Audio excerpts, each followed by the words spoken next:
Hello guys, रेशाज रेसिपीमध्ये welcome आहे. आपण एक पॅन घेतला आहे, त्याच्यात एक थोडंसं तेल गरम झालं की त्याच्यामध्ये आपण कांदा गरम करायला ठेवतो आहे. तो बारीक चिरून घेतलेला आहे. 2 मोठे कांदे घ्यायचे, मस्तपैकी बारीक कट करायचे आणि ते फ्राय करून घ्यायचे. ठीक आहे. त्याच्यानंतर आपण त्याच्यामध्ये ॲड करणार आहे थोडासा गरम मसाले. बघा, तुमच्याकडे जर घरामध्ये अवेलेबल असतील खडा मसाला तर यूज करू शकता, नाही तर मी मोस्टली सगळे एव्हरेस्टचे ब्रँडचेच मसाले वापरते, त्यामुळे तुम्ही तेही यूज करू शकता.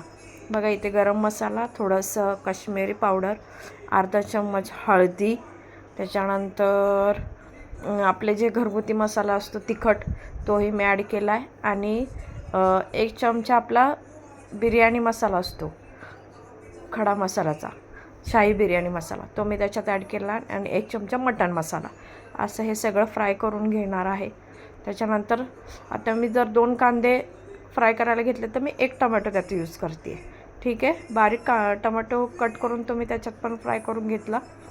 चला, नेक्स्ट आहे कस्तुरी मेथी. ती 1 चमचा मी त्याच्यात हातावर चोळून मस्तपैकी त्याच्यात टाकलेली आहे. त्याच्यानंतर आपण जे रेसिपी बनवते, ऑफकोर्स त्याला कोथिंबीर जरुरीच आहे, त्यामुळं मस्तपैकी कोथिंबीर टाकली, आणि खिमा मी चिकन ऑलरेडी धुवून कट करून ठेवलेला आहे, तो त्याच्यामध्ये ॲड केला आहे.